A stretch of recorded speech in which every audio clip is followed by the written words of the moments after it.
सभी बच्चों को नमस्कार। आज हम आरो भाग टू का अंतिम पाठ बाबा साहेब भीमराव अंबेडकर इनके द्वारा लिखित एक अध्यक्षीय भाषण के रूप में जो लाहौर अधिवेशन में इनके द्वारा पढ़ा जाना था, लेकिन वह किसी कारणवश पढ़ा नहीं गया। अधिवेशन को स्थगित कर दिया गया। तो बाबा साहेब भीमराव अंबेडकर 14 अप्रैल सन 1891 महू मध्य प्रदेश में इनका जन्म हुआ। आप सभी को मालूम है कि बाबा भीमराव अंबेडकर भारतीय संविधान के निर्माता के रूप में प्रसिद्ध है। उनको संविधान का शिल्पी भी कहा जाता है। तो आइए उनके द्वारा लिखित श्रम विभाजन और जाति प्रथा जो इस पाठ में हम पढ़ने जा रहे हैं। यहाँ प्रस्तुत पाठ अंबेडकर के विख्यात भाषण एनिहिलेशन ऑफ कास्ट 1936 के ललई सिंह यादव द्वारा कृत हिंदी रूपांतर जाति भेद का उच्छेद के 2 प्रकरणों के तौर पर है। इनका जो यह अध्यक्षीय भाषण था मूलतः अंग्रेजी में था, जो एनिहिलेशन ऑफ कास्ट 1936 के नाम से, जिसका हिंदी में अनुवाद ललई सिंह यादव ने जाति भेद का उच्छेद नाम से किया। ये भाषण जाति पाति तोड़क मंडल लाहौर के वार्षिक सम्मेलन 1936 के अध्यक्ष ये भाषण के रूप में तैयार किया गया था। उनको वो इस लाहौर अधिवेशन में अध्यक्ष है और अध्यक्षीय भाषण के रूप में ये पढ़ा जाना था, परंतु इसकी क्रांतिकारी दृष्टि से आयोजकों की पूर्णतः सहमति न बन सकने कारण सम्मेलन ही स्थगित हो गया और ये पढ़ा न जा सका। बाद में अंबेडकर ने इसे स्वतंत्र पुस्तिका के रूप में प्रकाशित कर वितरित किया। इसको लाहौर अधिवेशन में पढ़ा जाना था, लेकिन अधिवेशन स्थगित होने के कारण अंबेडकर जी ने इसको स्वतंत्र पुस्तिका के रूप में प्रकाशित करवा के वितरित करवा दिया, जो पर्याप्त लोकप्रिय हुई। उनके अनुसार समानता, स्वतंत्रता, बंधुता ये 3 तत्व आदर्श समाज में अनिवार्य होने चाहिए। अंबेडकर जी का मानना था कि एक आदर्श समाज के लिए 3 तत्वों का होना जरूरी है: समानता, स्वतंत्रता और बंधुत्व। समानता, स्वतंत्रता और बंधुत्व फ्रांसीसी क्रांति के भी मूल सिद्धांत थे।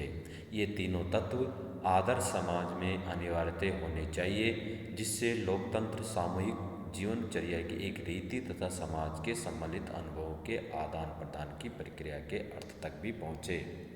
तो इस तरह से ये किसी भी देश और लोकतंत्र में ये तीनों तत्व होने चाहिए, ताकि उस देश या शासन की जो मुख्य बिंदुएं हैं, मुख्य जो भाव है, वो सार्थक हो सके।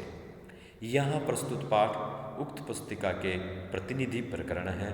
आज के जाति मजहब आधारित विषाक्त सामाजिक राजनीतिक माहौल में इनकी प्रासंगिकता और बढ़ गई है। वर्तमान में हम देख रहे हैं कि हमारा समाज जाति और धर्म के नाम पर जो जहर समाज में फैला हुआ है, ऐसे माहौल में, ऐसे वातावरण में, ऐसे परिवेश में इस बिंदु की और ज़्यादा आवश्यकता पड़ गई है, ये और ज़्यादा प्रासंगिक बन पड़ा है। तो आइए अब हम शुरू करते हैं जाति प्रथा और श्रम विभाजन। विडंबना की बात है, ये दुर्भाग्य है कि इस युग में भी जातिवाद के पोषकों की कमी नहीं है। वर्तमान में कुछ लोग ऐसे हैं जो जातिवाद को बढ़ावा दे रहे हैं। पोषक यानी उसका पोषण कर रहे हैं। इसके पोषक कई आधारों पर इसका समर्थन करते हैं। कुछ लोग जो जातिवाद का समर्थन करते हैं, उसके पीछे कई तर्क देते हैं, या उस समर्थन के पीछे उनके एक तर्क है, कोई आधार है। उनके समर्थन का एक आधार ये कहा जा सकता है कि आधुनिक सभ्य समाज कार्य कुशलता के लिए श्रम विभाजन को आवश्यक मानता है।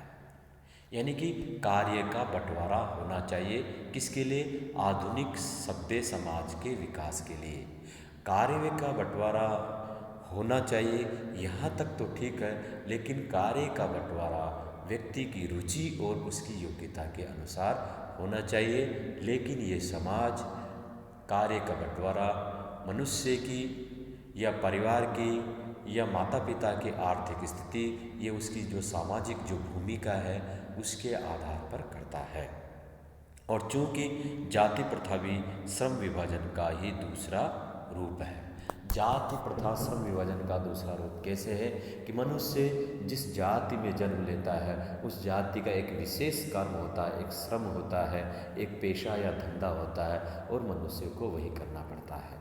हमने पढ़ा था पुराने प्राचीन काल में हमारे समाज को 4 वर्गों में बांटा गया था। पहला ब्राह्मण, दूसरा क्षत्रिय, तीसरा वैश्य और चौथा क्षूद्र। ये जो 4 वर्ग थे, ये वर्ग पहले मनुष्य के कर्म पर आधारित थे। मनुष्य जैसा कर्म करेगा, अगर वो अच्छा कर्म करता है, ज्ञान प्राप्त करना चाहता है, ज्ञान देना चाहता है, तो वो ब्राह्मण में चला जाएगा। अगर वो बाहुबली है, वो ताकतवर है, शक्तिशाली है, तो वो क्षत्रिय की भूमिका निभाएगा, इस समाज की रक्षा करेगा। वो ये नहीं कर सकता, उसका बिजनेस में, नौकरी में, इन सब में रुचि है, तो वो वैश्य का काम करेगा।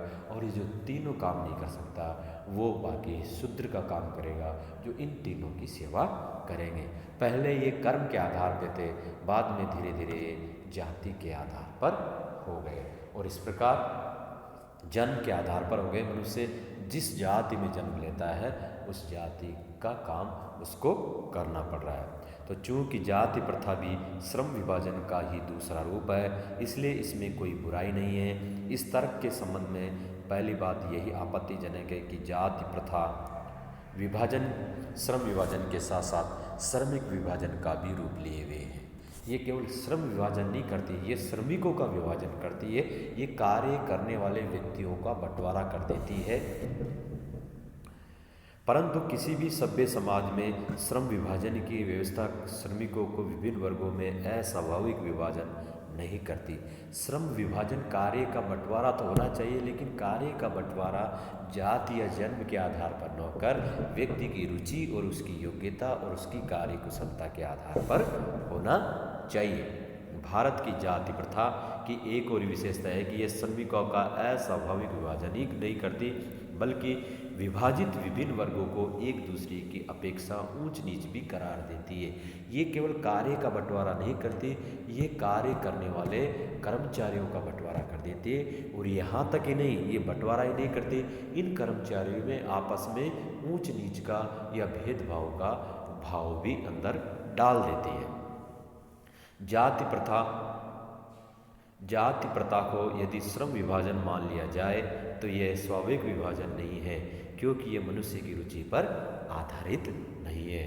कुशल व्यक्ति या सक्षम श्रमिक समाज का निर्माण करने के लिए आवश्यक है कि हम व्यक्तियों की क्षमता इस सीमा तक विकसित करें जिससे वह अपना पेशा या कार्य का चुनाव स्वयं कर सके। मनुष्य में क्षमता विकसित करनी चाहिए, उसमें इतनी योग्य होनी चाहिए, उसकी समझ इतनी ज़्यादा होनी चाहिए कि वह खुद से कार्य का चुनाव कर सके अपनी रुचि और अपनी अभिरुचि के अनुसार। इस सिद्धांत के विपरीत जाति प्रथा का दूसरी सिद्धांत है कि इससे मनुष्य के प्रशिक्षण अथवा उसकी निजी क्षमता का विचार किए बिना दूसरे ही दृष्टिकोण जैसे माता पिता के सामाजिक स्तर के अनुसार पहले से अर्थात गर्भधारण के समय ही मनुष्य का पेशा निर्धारित कर दिया जाता है। इसमें मनुष्य की रुचि और क्षमता को ध्यान नहीं रखा जाता है, बल्कि उसके माता पिता का जो सामाजिक स्तर है वह किस वर्ग से संबंधित है, वह किस वर्ग को बिलोंग करता है, उसी के आधार पर उसके गर्भधारण से ही, उसके जन्म लेने से पहले ही उसका कर्म निर्धारित हो जाता है, उसका पेशा निर्धारित हो जाता है। जाति प्रथा पेशे का दोषपूर्ण निर्धारण नहीं करती, बल्कि मनुष्य को जीवन भर के लिए एक पेशे में बांध भी देती है। वो केवल निर्धारण नहीं करती कि आपको ये कार्य करना है, वो एक निश्चित नहीं करती, बल्कि जिंदगी भर आपको वही कार्य करना है। चाहे उसमें आपकी रुचि हो या न हो। वह काम धंधा आपके आर्थिक और सामाजिक और आगे बढ़ने में सहायक कितना है, ये कोई मायना रखना। मजबूरी में करो या इच्छा से करो, आपको वही कार्य करना है। दूसरा कार्य करने की या चुनने की आपको स्वतंत्रता नहीं होती, भले ही ये पेशा अनुपयुक्त या अपर्याप्त होने के कारण वह भूखों मर जाए। आधुनिक युग में ये स्थिति प्राय आती है, क्योंकि उद्योग धंधों की प्रक्रिया व तकनीकी में निरंतर विकास और कभी कभी अकस्मात परिवर्तन हो जाता है। अचानक परिवर्तन होने के कारण उसमें मनुष्य की कुशलता को ध्यान में रखा जाता है। जब मनुष्य कुशल नहीं होगा तो वह कार्य नहीं कर पाएगा। उद्योग धंधों में एक कुशल श्रमिक की कारीगर की आवश्यकता होती है, और अगर आप व्यक्तियों में इतनी योग्यता और क्षमता विकसित नहीं करेंगे तो वह कार्य नहीं कर पाएंगे, जिसके कारण मनुष्य को अपना पेशा बदलने की आवश्यकता पड़ सकती है। और यदि प्रतिकूल परिस्थितियों में भी मनुष्य को अपना पेशा बदलने की स्वतंत्रता न हो तो इसके लिए भूखों मरने के अलावा क्या चाहिए। समाज मनुष्य को प्रतिकूल परिस्थितियों में, यानी कि उसका जो पुश्तैनी जो धंधा है, पूर्वजों से जो पेशा चला रहा है, जो काम चला रहा है, अगर उसमें उसका विकास नहीं हो रहा, उसमें उसको पैसे नहीं मिल रहे, वो फल फूल नहीं रहा है, तो वो मजबूर, और वह उसमें उसका कार्य बंद पड़ा है, उसको भूखे मरने की नौबत आ गई, तो भी वह दूसरा कार्य नहीं चुन सकता, क्योंकि समाज उसको अपनी योग्यता और रुचि के अनुसार वह कार्य करने की, चुनने की या करने की स्वतंत्रता नहीं देता। जिसके फलस्वरूप क्या होगा, मनुष्य कार्य नहीं करेगा तो वह भूखे मरने लगेगा, कार्य के अवसर नहीं बढ़ेंगे, जिससे एक तरह से समाज में बेरोजगारी भी आ जाएगी। हिंदू धर्म की जाति प्रथा किसी भी व्यक्ति को ऐसा पेशा चुनने की अनुमति नहीं देती जो उसका पैतृक पेशा न हो। जो हमारे पूर्वजों से, हमारी पीढ़ियों से जो कार्य चला रहा है वही उसको करना है, उसके अलावा उसको और कोई धंधा नहीं चुनना है, भले ही वह उसमें पारंगत हो, चाहे वह दूसरे काम करने में कितना ही निपुण हो, कुशल हो, एक्सपर्ट हो, लेकिन वह नहीं कर सकता। इस प्रकार पेशा परिवर्तन की अनुमति न देकर जाति प्रथा भारत में बेरोजगारी का एक प्रमुख व प्रत्यक्ष कारण बनी हुई है। वो बेरोजगारी किस तरह से पैदा होगी, अगर आपको मजबूरी में वही काम करना है, वह आपका धंधा नहीं चल रहा है, उस धंधे में आपका आर्थिक और सामाजिक विकास नहीं हो रहा है, उसमें आपको पैसा नहीं मिल रहा है, तो मजबूरी में अभी तो हम दूसरा धंधा खोल सकते हैं एक होने, लेकिन पहले समाज में ऐसा होता था। इस प्रकार हम देखते हैं कि श्रम विभाजन की दृष्टि से भी जाति प्रथा गंभीर दोषों से युक्त है। जाति प्रथा का श्रम विभाजन मनुष्य की स्वेच्छा पर निर्भर नहीं करता। श्रम विभाजन अच्छा है, लेकिन वह मनुष्य की इच्छा पर, उसकी रुचि पर, उसकी योग्यता पर आधारित होना चाहिए। मनुष्य की व्यक्तिगत भावना तथा व्यक्तिगत रुचि का उसमें कोई स्थान नहीं रहता है या महत्व नहीं रहता। पूर्व लेख ही इसका आधार है, उसके पूर्व जन्मों का कर्म, पूर्व लेख, यानी को किस जाति में पैदा हुआ है वही जाति से संबंधित वह काम कर सकता है, चाहे वह अन्य जाति से संबंधित कार्य करने में कितना ही कुशल क्यों न हो। इस आधार पर हमें यह स्वीकार करना पड़ेगा कि आज के उद्योगों में गरीबी और उत्पीड़न इतनी बड़ी समस्या नहीं जितनी कि वह बहुत से लोग निर्धारित कार्य को अरुचि के साथ केवल व्यवस्थावश करते हैं। ऐसी स्थिति स्वभावतः मनुष्य को दुर्भावना से ग्रस्त रहकर टालू काम करने और कम काम करने के लिए प्रेरित करती है। जब मनुष्य को अपनी रुचि और इच्छा के अनुसार, व्यक्तिगत भावना के अनुसार कार्य नहीं कर को मिलेगा तो वह उसमें कोई रुचि नहीं लेगा, उसमें उसकी दिलचस्पी नहीं रहेगी, और फलस्वरूप उसका परिणाम क्या होगा कि वह काम को टालने लगेगा, उसमें अरुचि दिखाएगा, उसको मजबूरी से करेगा, और मजबूरी में किया कोई भी कार्य सफलता की सीढ़ी को या आगे तक नहीं पहुंच सकता। ऐसी स्थिति में जहां काम करने वालों का दिल न लगता हो, न दिमाग, कोई कुशलता कैसे प्राप्त की जा सकती है। अतः यह निर्विवाद रूप से सिद्ध हो जाता है कि आर्थिक पहलू से भी जाति प्रथा हानिकारक प्रथा है। तो आर्थिक दृष्टि से भी जाति प्रथा कैसे हानिकारक है? क्योंकि किसी धंधे में अगर वह चल नहीं रहा है फिर भी आपको वही करना है, उसमें पैसा नहीं आ रहा है, तो आपकी आर्थिक स्थिति कमज़ोर होगी, आपके पास इनकम नहीं आएगी, तो आप आर्थिक दृष्टि से, इकोनॉमिक दृष्टि से आप पिछड़ जाओगे।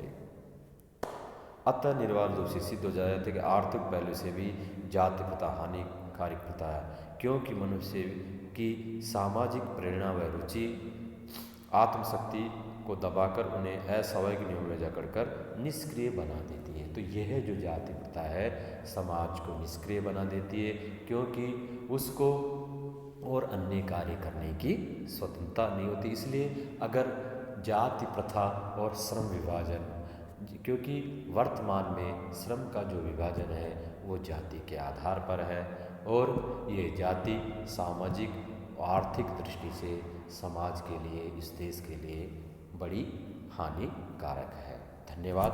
आज